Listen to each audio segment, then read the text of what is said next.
Welcome to the Rice and Beans podcast. The sponsor for this episode is the Alley Burger in North Hollywood. From the Alley Studio to Smash Burgers, the Alley Burger is NoHo's next hit. Always free range, barley fed, and humanely raised.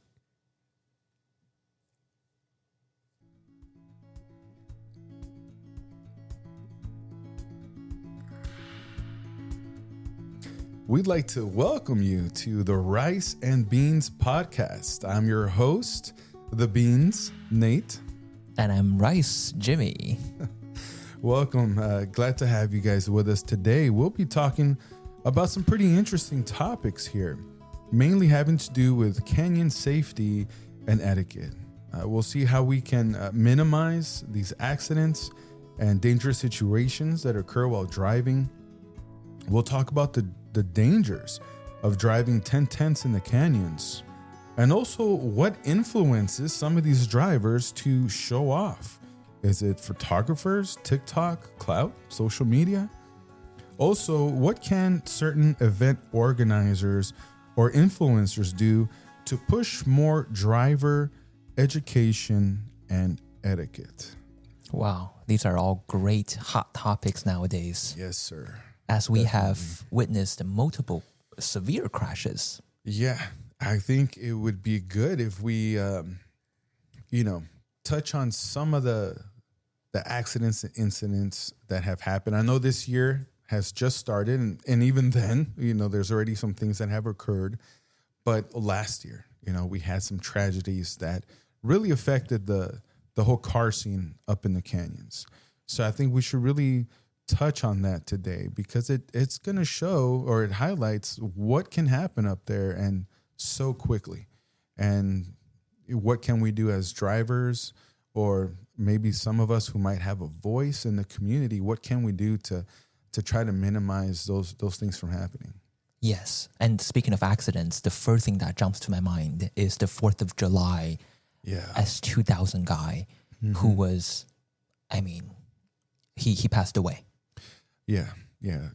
Connor Prado, just to say his name out there. Connor was driving his S2000, I believe, with his cousin when Honda Fit that was, we'll just say, driving erratically, right? Driving in an irresponsible manner, in a way, in a day that was had a lot of traffic up there. I think we talked one time, it was like 600 cars that was counted. So not the day to be really hauling up there. Yeah. And unfortunately, came around, just to kind of recap the accident. I think he came around a corner, sideswiped another car, a Camaro, and then went head on into Connor's S2000, causing Connor's death. And that was a very sad day. I know you were there that day. And you kind of saw the aftermath of it, so I can just imagine the impact that made on you. Yeah, so based on multiple witnesses' recollection, the Honda Fit was driving like a dickhead all morning, tailgating people and swerving around with another Infiniti, I heard. Yeah. They're like racing, basically. And my friend Frank, a fellow Miata driver, was tailgated by those guys on the way out. And he just had a bad feeling. He could have gone a little bit faster, but he was like, oh, okay, I feel like these guys are up to no good. So Frank pulled over for them, and literally a minute later, right in front of him in the distance, he saw the Honda Fit crashing into the S2000. Yeah. And it was a decreasing radius corner, a little bit off camber it might have even been. Yeah, that slightly was like downhill too, I think, right? Uphill. Oh, it's up. Okay. Yeah. So that was like a known corner for the S curves. Very dangerous. A lot of accidents happened there. And the Honda Fit understeered into the other lane. Yeah. And that's when the Camaro, was clipped by the Honda Fit and went off road. Yeah. He ended up in a ditch, I remember. Yeah. Which he was lucky, because it's easy to fly off the mountain in that section. And this is the S, for those familiar with Angeles Crest, this is the S turns leading into the Shadies. Yes. Yeah. Dangerous spot. And then the S2000 was hit head on and bounced a couple of times between the hillside and also the road. So it was just tragic. I mean, the guy wasn't wearing a helmet. And you shouldn't be wearing a helmet on the street anyway. But he had a roll bar. He didn't have the airbags from what I can see. So it was just very tragic. Yeah, that was a pretty traumatic one. And I just recalling also, I think maybe a couple months before that, wasn't there like a 370Z that went off in that same section? Yeah, not long ago. I think we got stuck on the road that day, kind of waiting for the fire department to pull that guy out. So definitely a tricky section. It's a fast section, and so it's very deceiving because you think you can go a little faster, but like you said, those off camber kind of decreasing radius turns can really sneak up on you, and it's really easy to understeer your way into a bad situation. Yeah. Arriving at the scene, I just remember we were in disbelief because I really thought that the guy can make it. And, we hear accidents happen all the time, right? It used to be like once a week. That was a running joke. It's like, oh, once a week, there's an accident. Yeah. We were talking about that. We're like, it's Friday, so something's going to happen. Yeah. And then it turned into multiple times a week. Yeah. And then it turned into multiple times a day. Yes. But even then, you just don't hear fatalities very often. So that day was very, that's why that day was extra, how do I say this, extra surprising to most of the people showing up in the canyons. You never go up there on a Friday, especially for 4th of July, and expect to head down and see somebody dying. Yeah. And I remember that weekend, Jimmy, I told you, you know what, I don't like going up there on holiday weekends. Because, I mean, just driving that road for so many years, I just know it's going to be packed. And now I'm the type of driver that I love going fast, right? We all, if we're up there as enthusiasts, we know that's what we're doing. So I like driving fast. And I know that when there's a lot of traffic, I can't do that. So that's not too fun for me, just personally speaking. So I'd rather just stay home. Plus, I know that there's going to be more people that aren't usually up there, and it's really easy for them to kind of show off, and then you kind of have these kind of accidents, right? Because talking about the Honda Fit driver is, I believe no one even knew this guy. No one can find him. No one has seen his car before. It seemed like he was somebody who didn't frequent Angeles Crest Highway. Therefore, they're not familiar with the road. Yet they were pushing. Yes. And I think that kind of ties into like one of our opening points here about how we can minimize these accidents and situations from happening. I think a huge one is really becoming familiar with the road. And I don't think people give themselves enough time to do that. They just want to go out there and be seen or see cool cars. And they drive, at least in my opinion, without putting enough thought into the road itself. Right. And Angeles Crest, I see it like as a living entity, and it changes so often. It can be a completely different road the next day, and so many dangers from animals to, I killed a deer last year, rocks, water, ice, etc. And if you don't give yourself enough time driving the road at a slower pace to learn it over time, if you don't do that, then you're really opening up yourself to dangerous scenarios because you never know what's around the next corner. Right.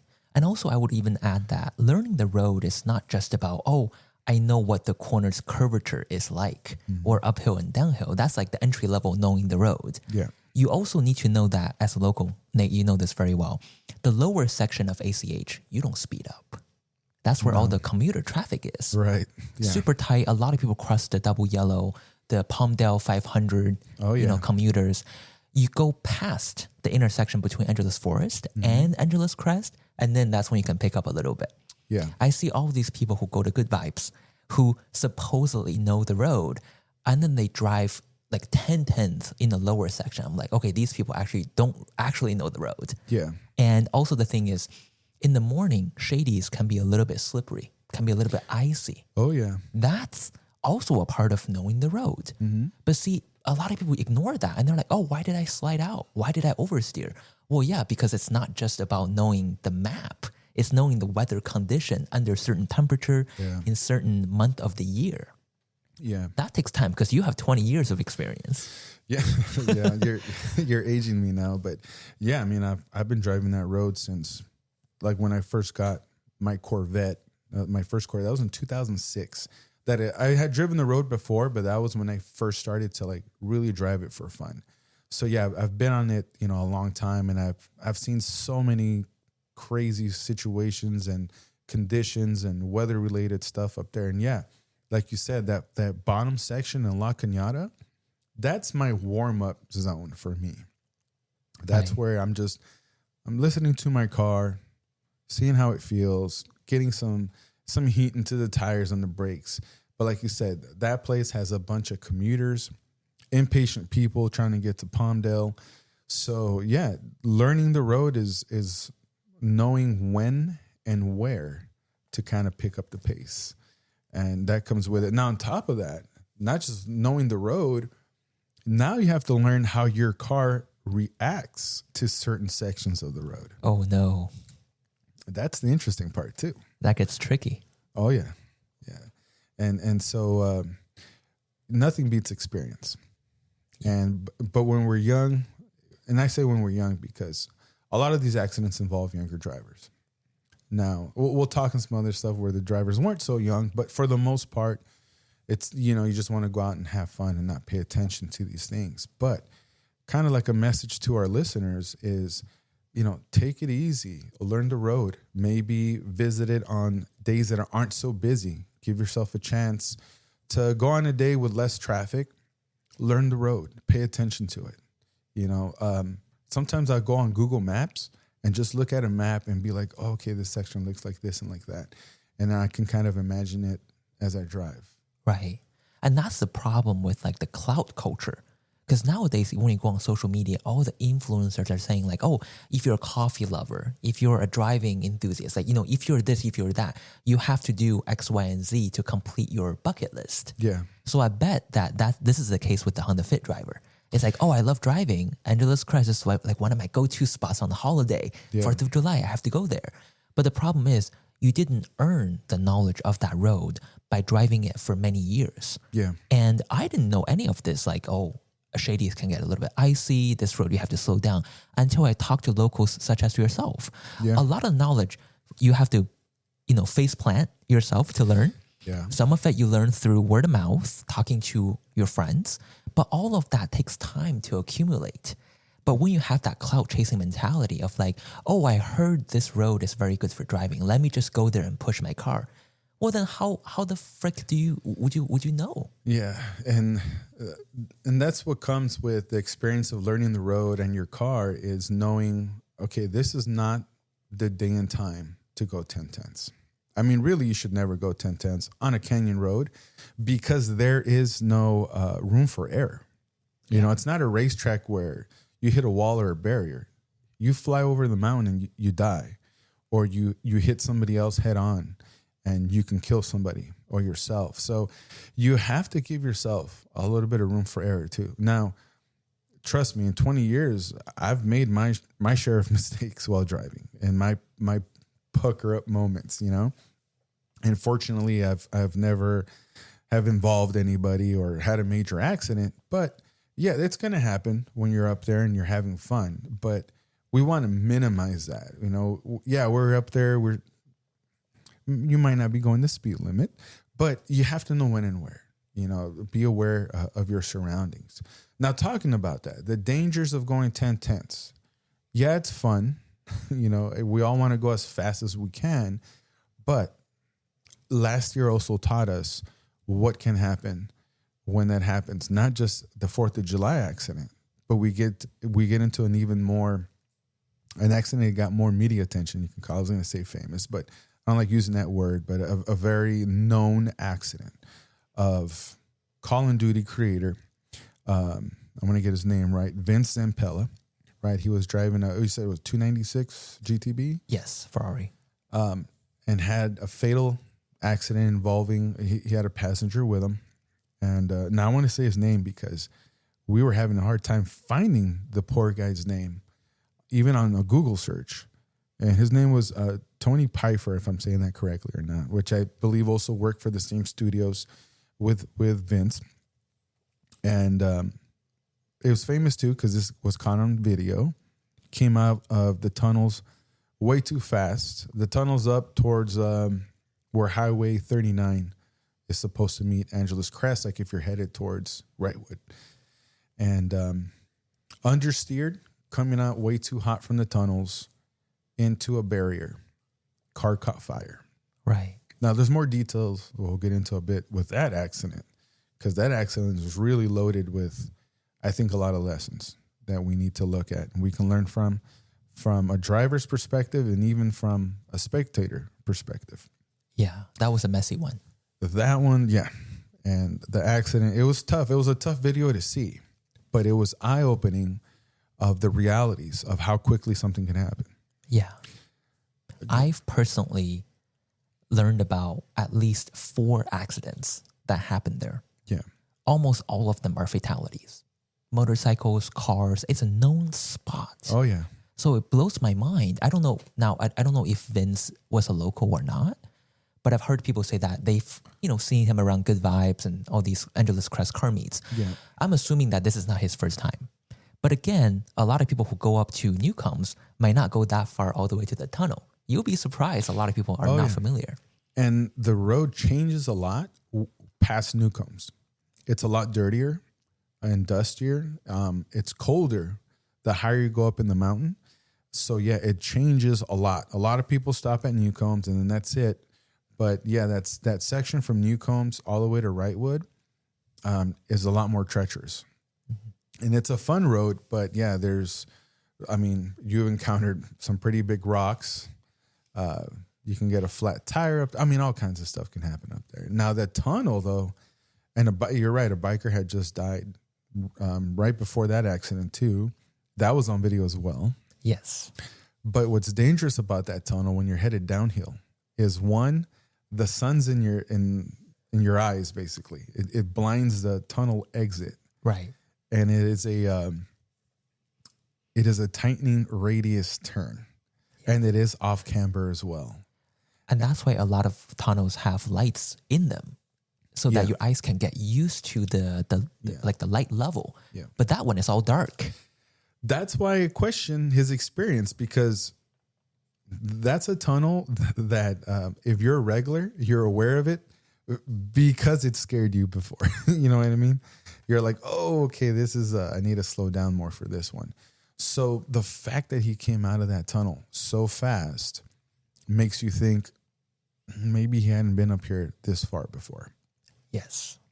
Now also, as advanced as these sports cars and supercars are, it's easy to think as a driver the car is going to save you. But that's the danger with 1010s. If you're on the limit, man, like there's a point where nothing can save you. Physics takes over. The car's understeering, and at that point, you hit a dusty patch of road, and that's it. You're along for the ride. Right. And you just got to hope that you walk away from it. Unfortunately, this time, they didn't. Right. And, I'm not trying to shame anybody, but just objectively, when you look in the comments, right? A lot of people are saying like, oh, Vince was a very experienced driver. Mm-hmm. He tracks his car a lot. He has multiple supercars. Yeah. But here's the thing, though. When people say stuff like that, low key, they're ranking track driving to be more difficult than canyon driving. Yeah. When in fact, that is just like apple to oranges. Yes. It's a different set of skills, different set of judgment. On track, you know exactly what the track looks like. Mm-hmm. You practice the same corner over and over. You say, oh, turn 3. I need to be a little bit faster. I need to cut in here. I need to cut in that. Yeah. People complain about like, oh, it just rained yesterday. So you know exactly what the track condition is going to be like. Yeah. And if it's dusty, then you complain about the corner worker not getting rid of the rocks in time. Yeah. So it's always as perfect as it could be. But in the canyons, you need to be, in my opinion, an even better driver because all the road conditions are unpredictable. Yeah. Right? Maybe you can turn in that Ferrari on track at a certain speed, but in the canyons, well, certain off-camber unexpected. The tunnel, you wouldn't see a tunnel at the track. You wouldn't have this right visual difference between dark and then all of a sudden transition to the light. And all of a sudden someone filming on the side cheering for you and that ego kicked in. Yeah. There are so many variables to canyon driving that can be pretty deadly. So I personally think that while I also track my car, I also respect people who are track rats. Yeah. I personally think that if you haven't died yet or crashed your car yet in the canyons after so many years, you are a fantastic driver. Canyons is hard.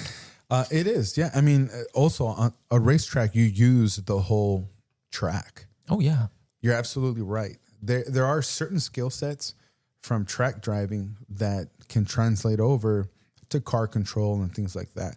But you cannot approach that canyon road the same as you can a racetrack. You know, for some of the reasons we already noted. It's a completely different animal. So someone can be very experienced on a racetrack, but if you don't have that canyon experience, that mountain road experience, and you treat it like a racetrack, you're really setting yourself up for a bad situation to happen, as we've seen in these accidents that we've been mentioning. Yes. So I think that on that note, you can even say that having too much track experience versus canyon experience, it's almost a delta when that person drives in the canyons because they don't know what to expect. Yeah. Some of the fastest drivers that I've met over the years are a great blend of both. Guys that are on the track that, you know, they're fast, they know car control, and then they enjoy, you know, driving in the canyons. But they're not reckless. You know, they're in the canyons to enjoy driving, but they know it's not a racetrack. And so they approach it appropriately, you know, as a canyon road. Those are the fastest guys I've ever met. But I have seen plenty of like kind of track builds and cars up there. That's another thing too, is these cars are kind of set up for the track, and you can't have a track set up in the canyons. Right. It's a way different road. It's bumpier. I mean, that's a whole nother topic, but that's important to take note of too. Right. That's why I'm always a supporter of the idea that you're supposed to have a canyon car and also a track car. If I really want to track full time, which I would do, I would just buy a spec Miata, like a cup car, right? These cup cars are designed to be race cars. Yeah. And then on the side, the stock Miata is tuned for the canyons. It has the roll, it's lively, it's fun, you feel like you're carving. Yeah. But on track, you need something a little bit stiffer, a little bit more serious and lightweight. Yeah. And you know what? Buying a stock Miata used and also buying a cup car, still less than $100,000. You're balling. Yeah. You know, but I just see so many people like buying a brand new M3 and it's like, oh, the suspension is not good enough. Let me just put on like aftermarket coilovers right away. Yeah. And some of these people, I'm not trying to like, you know, knock on woods, nothing bad happens. But a lot of these people tend to be the ones who crashes the most. Yeah, well, because they think that modifying a car is somehow going to make them a better driver. And that's because they're relying on the car too much. You know, and at the end of the day, your car is this machine that's on 4 rubber contact patches on the road. So it can only do so much. Like your inputs are still going to determine how that vehicle behaves. So yeah, that's another good point, you know, not thinking that, or thinking that just modifying your car, it's now going to be faster up in the canyons. That's not necessarily the case. I've seen stock Miatas hang with some modded cars up there. Oh, who's that? I don't know, but I've seen what a it. legend. I've seen it happen, man. What a legend. Yeah. Now, you know, we were talking about the Ferrari accident. One thing I want to talk about too is there was people filming the accident when it happened. Now, I don't know all the details. There was a bunch of different stories out there and some fingers were being pointed. But some of what I heard is that if you know, just in case someone hasn't seen the video, when the car crashes, there's about 6-8 individuals start running towards the car, and a couple of them try to pull the driver and passenger out, and they were able to pull the passenger out, still strapped to the seat because the seat literally broke off of the car with the legs missing. Yeah. You can't see that in the video, but apparently he had lost his legs in the accident. they couldn't get to Vince because the car was already on fire. And I hope that he was gone already. Yeah. So that he didn't have to suffer that. But yeah, so they couldn't get to the driver. However, some reports said that right after that, like a lot of those people left. And I heard reports of some guys on bikes showing up and, giving aid and calling for help. And maybe only one or two people had been left behind. And it made me think, if you're out there egging someone on, now we don't know if the driver was showing off or because he saw people there or for his passenger or whatnot. But if you're there recording, and we've seen it many times on social media, people have their phones out. They're telling people to do burnouts. They're telling people to floor it. And you witness an accident happen. Should you have the responsibility to help out and do something about it? Well, I mean, these are the same people that follow these reckless driving accounts. A lot of these accounts featuring people going triple digits on the freeway, on the street, cutting up, speeding through the canyons. Why do they have so many followers? Yeah. I suspect that these followers are the same people egging people on. Do a burnout, do a rev, and filming that Ferrari crash. Yeah. And I have nothing but harsh words for those people because here's the thing though. They all left, and initially I was giving them the benefit of the doubt because a lot of people were criticizing, like, why did you leave them there?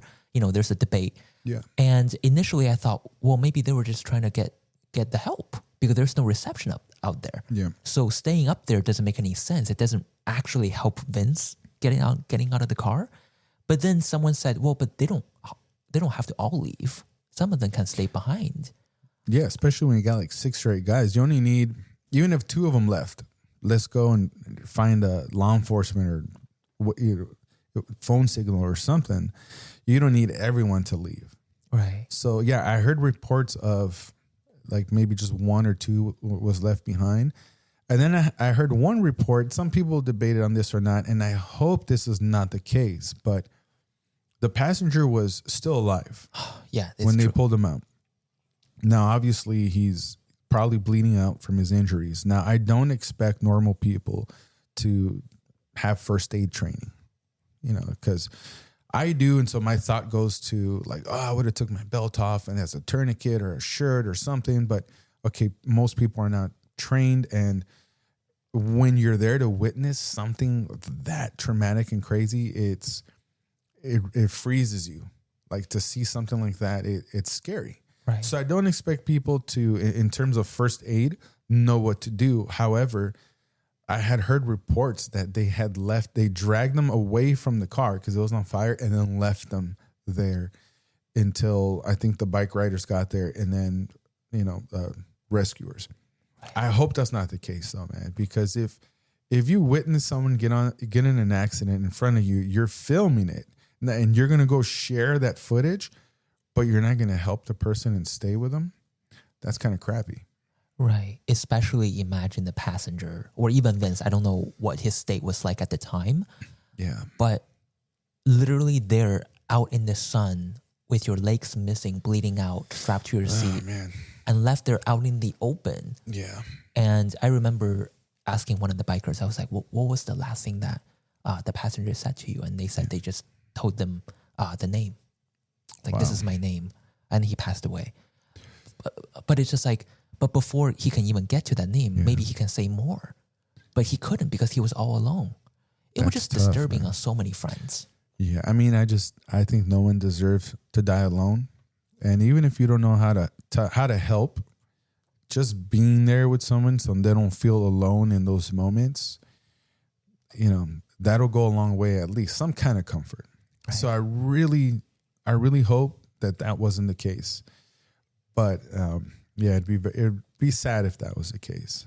But, that kind of does lead into, the conversation of what's influencing some of these drivers to kind of show off. Because, we've seen dedicated pages on social media just highlighting accidents and people egging drivers on to do whatever it might be, burnouts and to drive recklessly or whatever it is. We've been seeing that more and more on social media. So as drivers, what do you think their responsibility should be when it comes to these type of crowds? And do you think, what I want to get your opinion, Jimmy, like what do you think the influence of these crowds, or maybe things like knowing that there's photographers or videographers up there, have on some of the drivers that visit these roads? This is a tough one because I don't think it's a particular group of people's fault. I think it's more like the larger culture. Yeah. Right. Because when you think about how these pages started, so the shaming pages, shaming bad drivers, lane crossers, initially, I'm pretty sure that these creators were trying to do a community service. It's like, hey, those are the idiots driving erratically, which we have all encountered. Yeah. They should be shamed. They should be exposed. But once you started getting followers, you're thinking, oh shit, this is giving me a high. Yeah. I need to go find these footage now. I need people to rat their friends out, right? And then you started to almost like looking for content for the sake of looking for content. It's almost like that saying of like the doctors wish that you're sick because if you're not sick, then they can make money. That's a good way to see it. Right? Yeah. But only thief wish you prosper. But your doctor wishes that you're sick. Yeah. Your dentist wishes that you have dental problems. That's true. The same thing with accounts featuring certain supercars speeding through the canyon, speeding through traffic. Initially, maybe they're thinking, oh, this is fun. Let me just upload a footage. I don't think that they even know that they would get 1 million followers at the end. Yeah. But once people started saying like, hell yeah, like you're driving the car, it's intended to, they're thinking, oh shit, now I got to make more of these. But you see how this is a dangerous slope. Oh yeah, definitely. The more you seek out for this content, the more you put yourself and other people at risk. The more that you seek out footage of other people crashing, the more you're sort of cultivating, promoting this whole culture, and you become a little bit cynical as well. At least that's what I think. Yeah. And I know that might not be true, but I'm just saying that that's the feeling that it kind of creates for me. It's like, is this what we're all about? Yeah. Wishing something to happen. Yeah, because at first I thought the idea was like, let's shame these drivers. So people are going to know, man, I don't want to come out on social media like driving like an idiot or something. Now there's people like posing with their car after a crash, like with a smile on their face. Or like before, if you had footage of your own accident, no one would ever see it, right? Because I'm going to delete that. I don't want nobody to see that. Now people are posting it just because it's content, because it'll get likes or comments. And so they don't care if it's an embarrassing situation or an accident or they were being stupid. They care more about the views and likes that they're getting.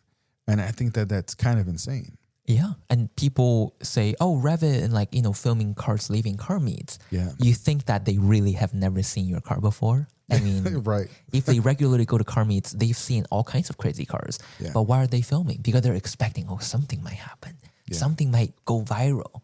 So it's that whole culture. I mean, this is only one part of it. It's that whole culture that promotes reckless driving, clout chasing, and people they're showing off. It's kind of like we're all men. What do you expect? We have testosterone. We have our dignity to protect. Yeah. And let's be fair.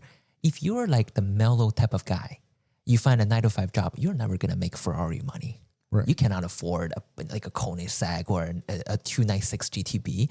The people who get that kind of money are already sort of like this alpha male, like rah-rah type of guy, right? And when this rah-rah type of guy know that they're being filmed, yeah, what do you expect? You know what? I think they're more betas than they are alphas. Oh, tell me about that. Well, an alpha keeps his ego in check. You know you're an alpha. The stoicism.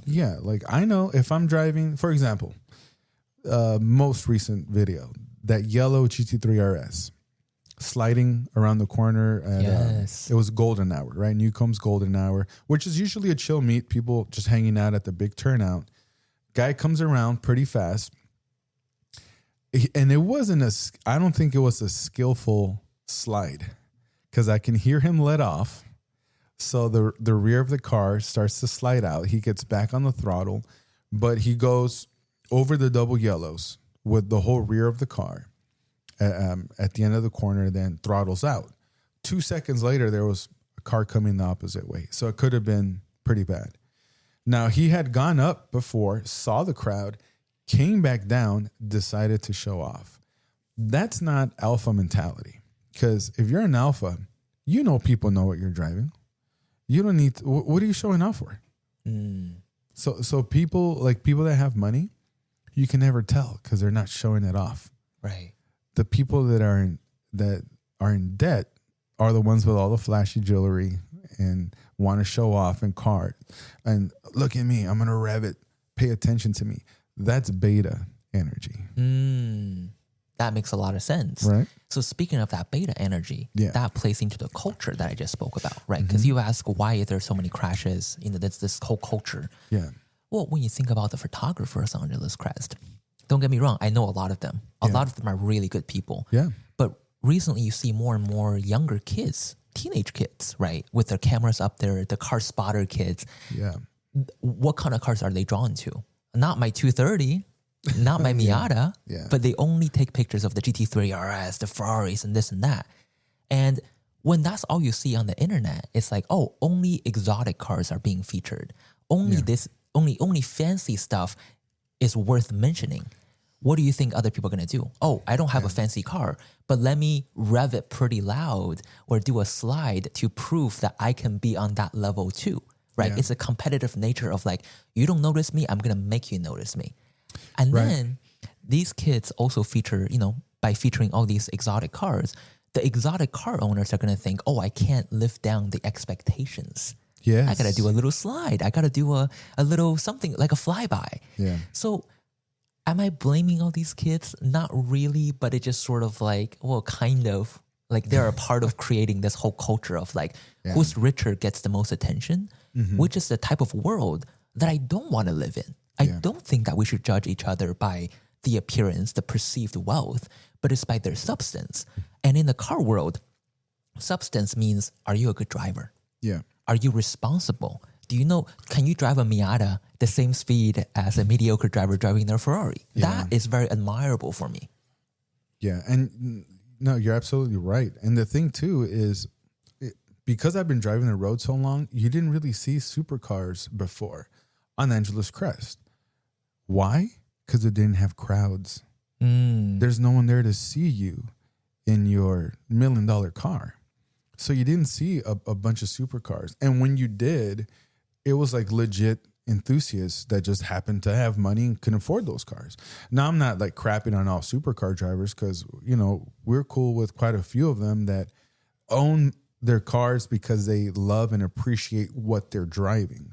But yeah, there's a big crowd of these high-end vehicle owners that are up there just because they want to come out on some kind of media, whether it's pictures or videos or for them to be seen.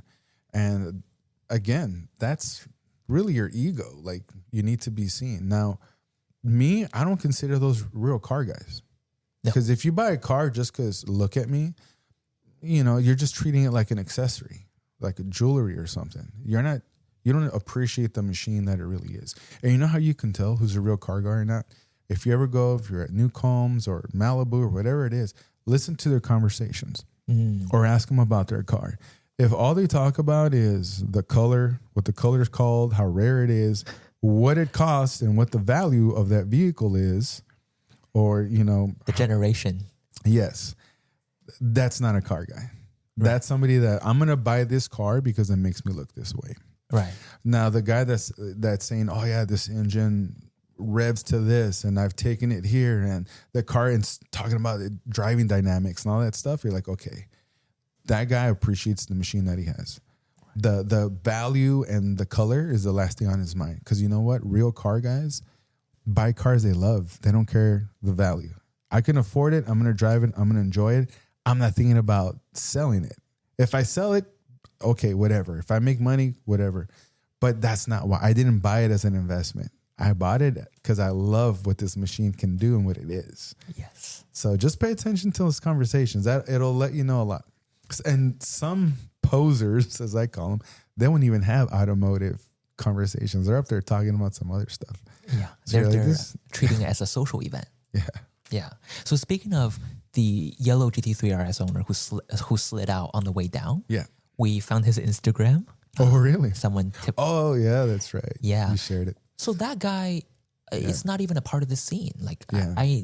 we have no mutual connections, no mutual friends. He's following probably like 100 people. Yeah. And in his bio, he also owns a McLaren, right? So you get some of these people up there too. It's like you look at them, you think, oh, he's one of us. He goes to Newcombs, he goes to the Golden Hour, he goes to Good Vibes and blah, blah.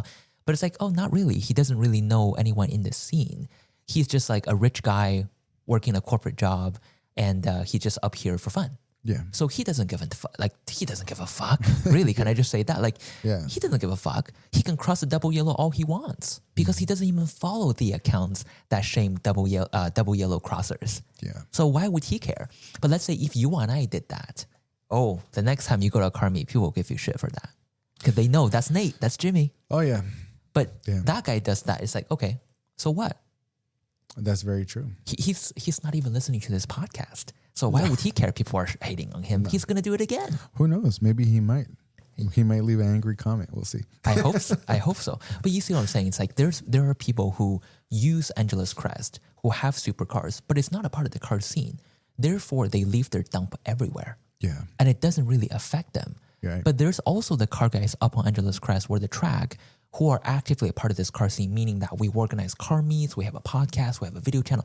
We have a lot to lose. We have a reputation to protect. Yes. Two different types. But the residents, the local residents, the NPCs and the cops see all of us as one kind. Unfortunately, it's like you're put in the same category just because you're driving a sport car or sporty car or whatever it is. You're no different than anybody else out there on a Friday morning or Saturday or whatever.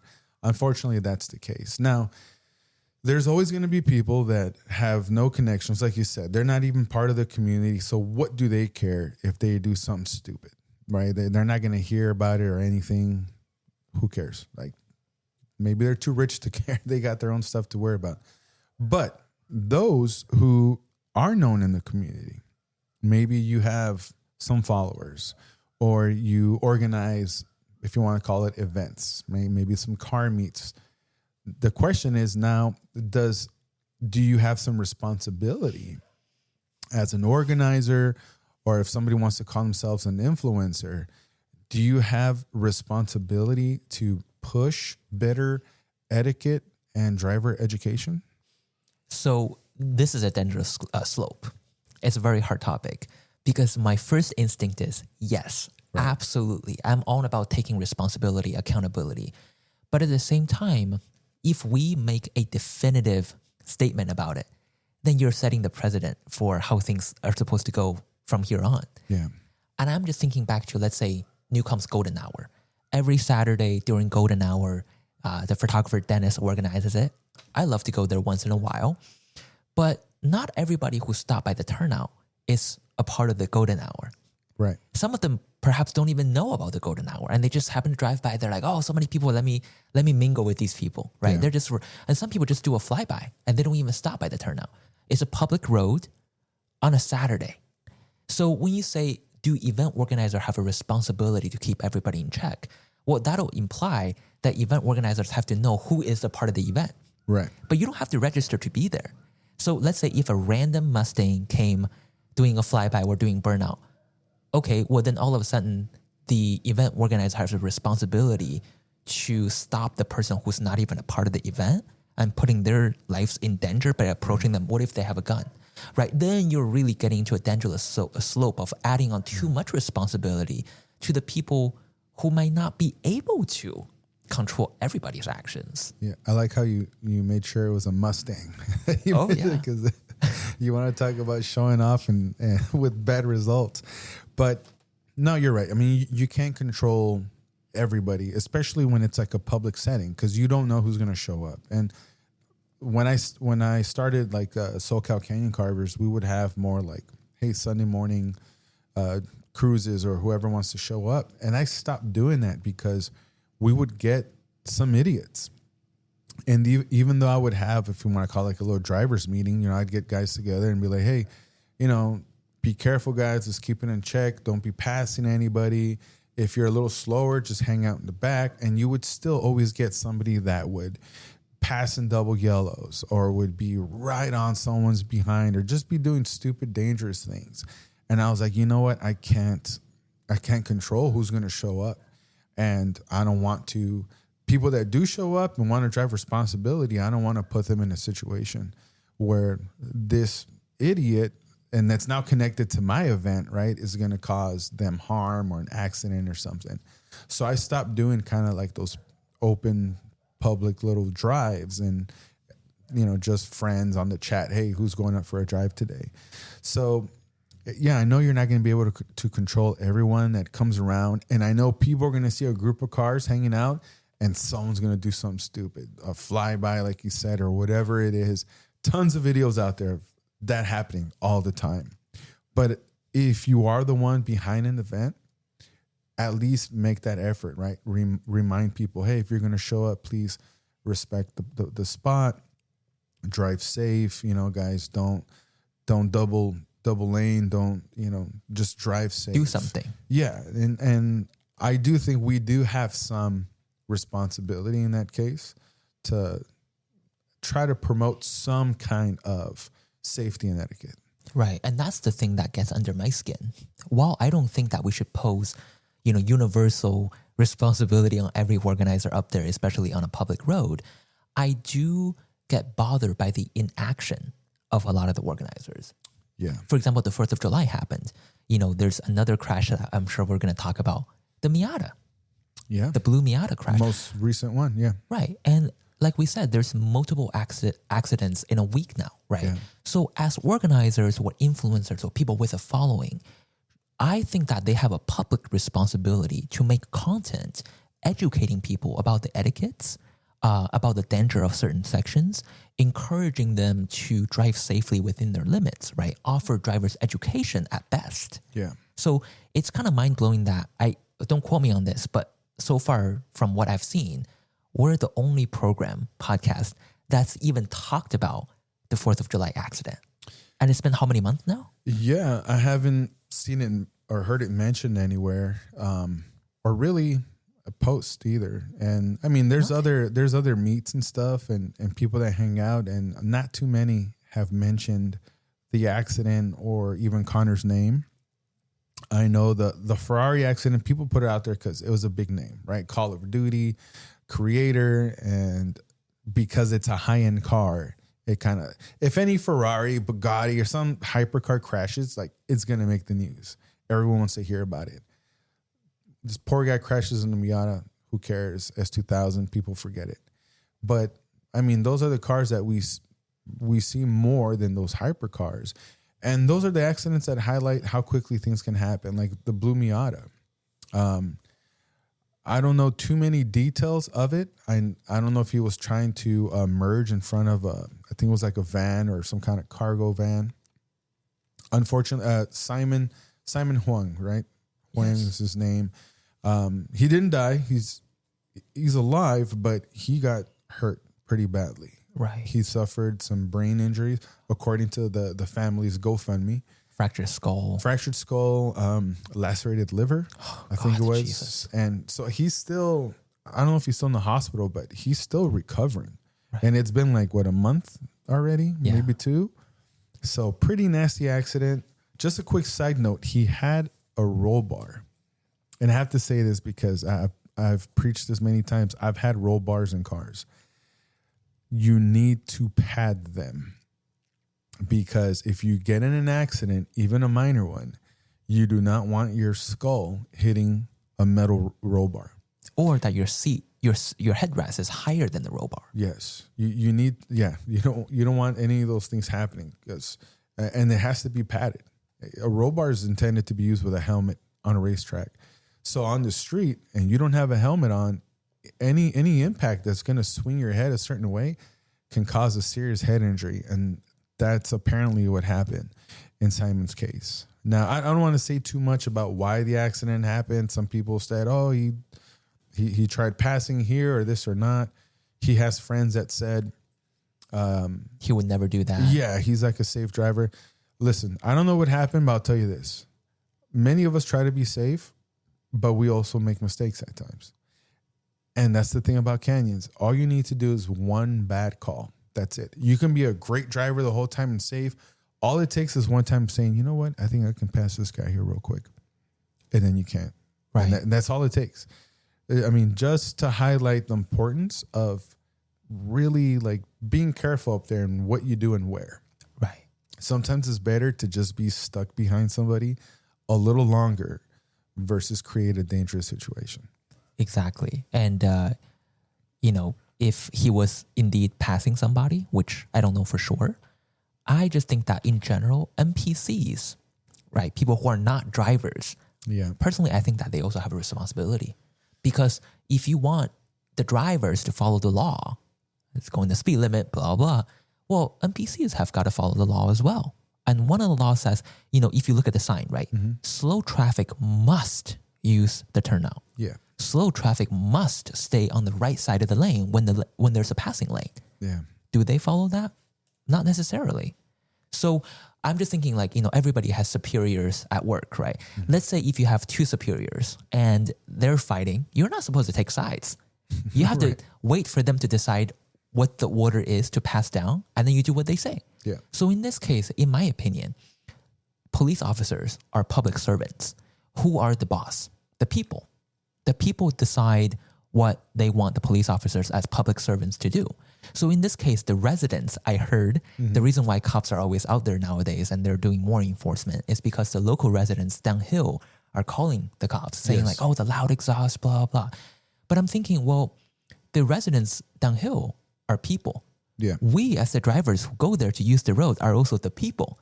We're both the superiors of the public servants. Yeah. But nowadays, the police are taking sides. They're like, oh, the residents called. We got to be on their side to catch the bad guys, the drivers. Yeah.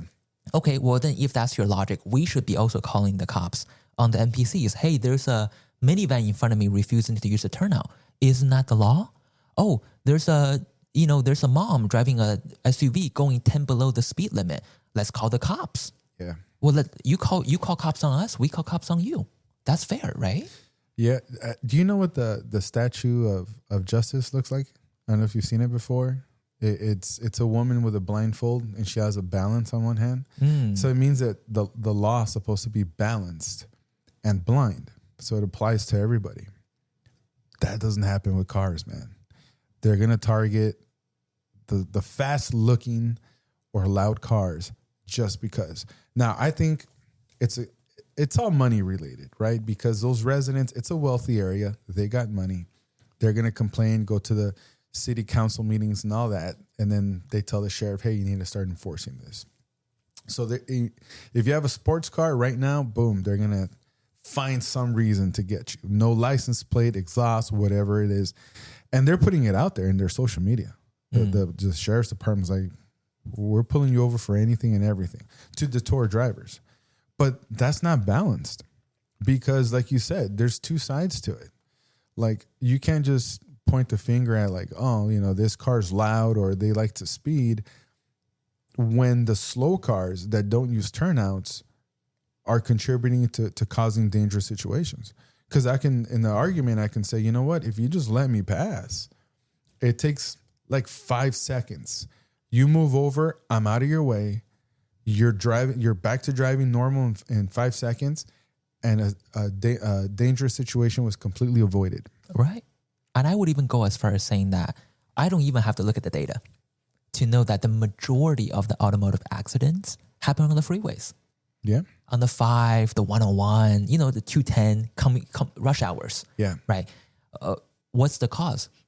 Someone on their phone accidentally tapped the bumper. Right. Yeah. Someone who's blinded by the sun. An old lady in the parking lot backed into your car, tapped your bumper. A shopping cart flew out of nowhere because of the wind. I mean, all these petty things, all caused by NPCs, regular people on the street, not even going fast. Yeah. Yet the rhetoric out there is, oh, fast drivers are the danger to the society in the canyons. It's like, really? Yeah. Like we cause probably like 1% of all accidents. And to be honest, we love our car so much that we're way more careful even when we push it than an NPC driving a Corolla. Oh yeah. And the enthusiast is going to have like good tires, good brakes. Their car's going to be better maintained.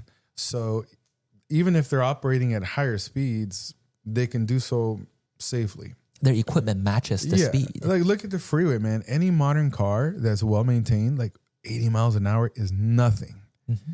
But like driving here today, the stupidest drivers I encountered, people doing like 50 on the freeway and they're impeding flow, or they're on the very left lane on the fast lane. And it's like, dude, like if you go off to the right, now people have to go around you. So it just creates this more dangerous situations. But the NPC mentality is, oh, if I'm speed limit or below, I don't have to do anything else. I'm not paying attention to the signs because I'm not breaking the law because I'm not speeding. Well, traffic laws are more than just speed limits. Good point. Yeah. In their mind, the slower the better. Yes. What if 20 miles an hour? Even better. You're righteous about that. You know what I mean? Yeah. And there's a difference between max speed and speed limit. And there's certain areas where you can go a little faster depending on conditions. It's fine when safe to do so. So, driving is not just about a posted sign.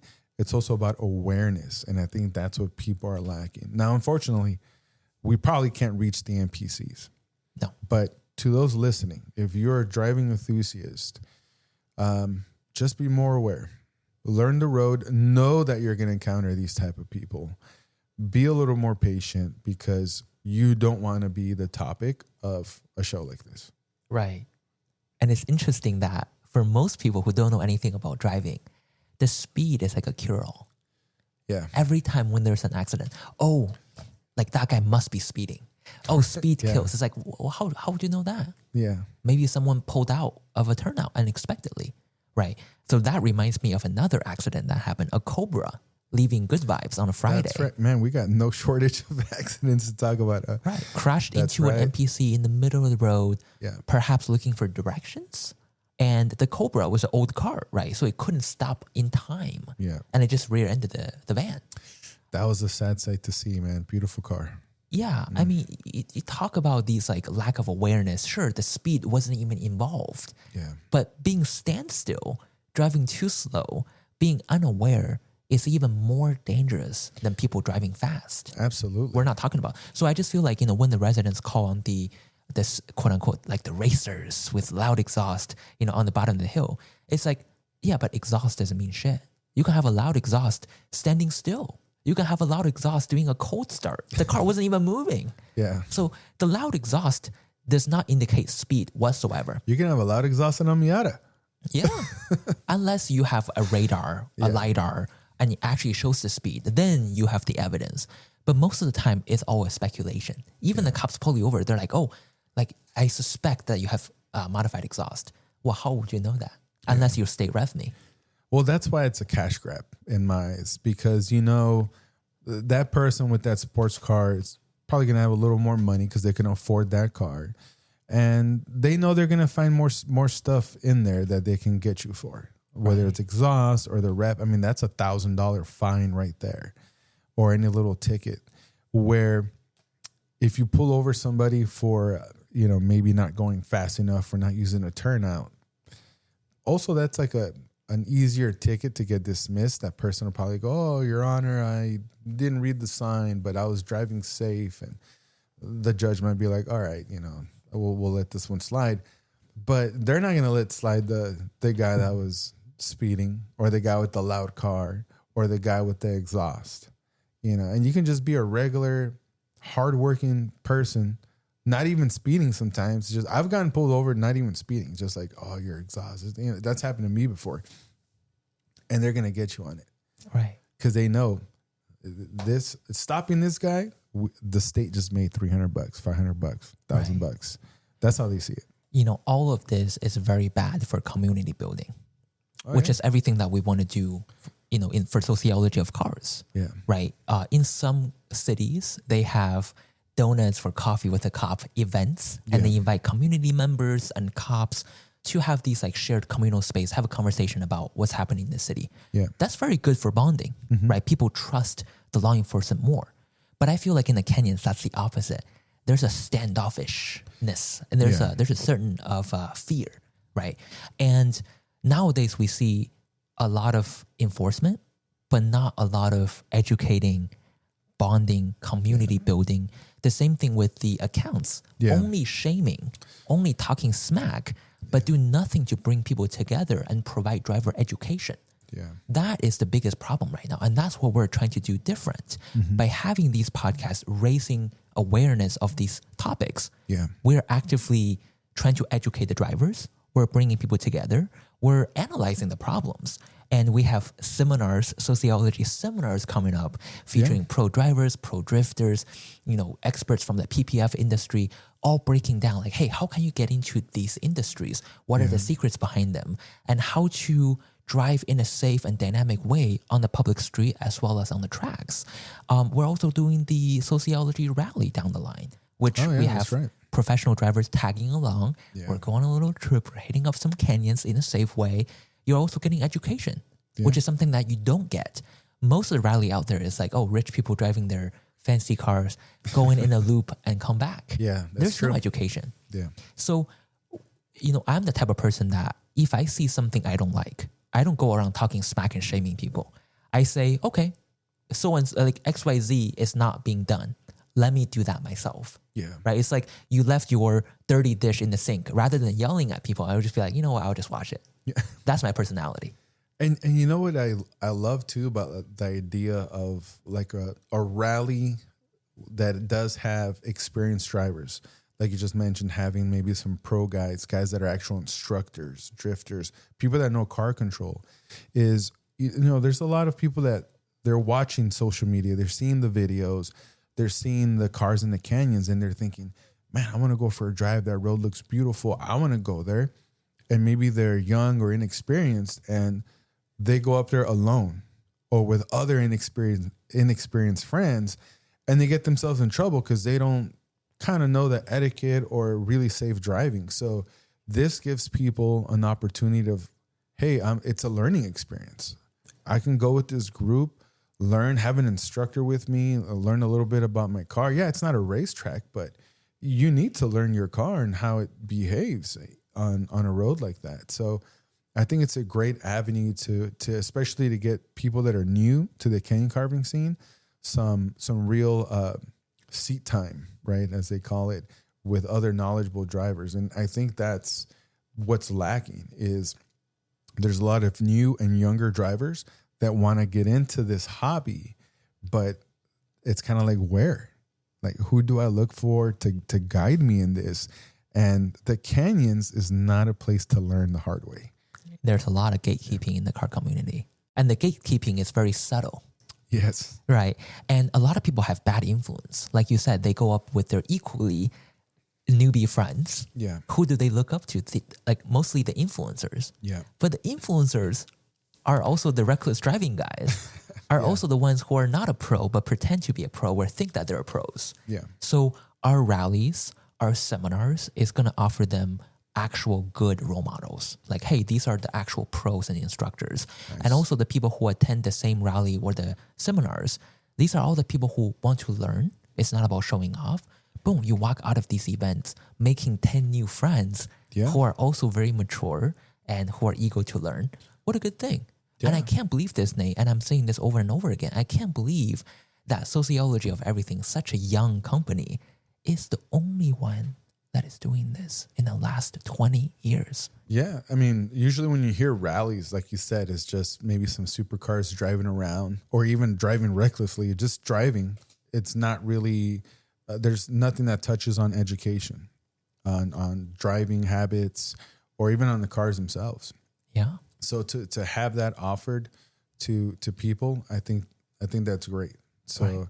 And I love the fact too that it's open to everyone, because I think a lot of times too people are they're scared, or the word escapes me right now, but they're a little intimidated, or they think if I don't have like this fast car, like no one's gonna want to drive with me, or if they are looking up to those people with the supercars, you're thinking they don't want to talk to me because I drive this little $20,000 car or something, you know?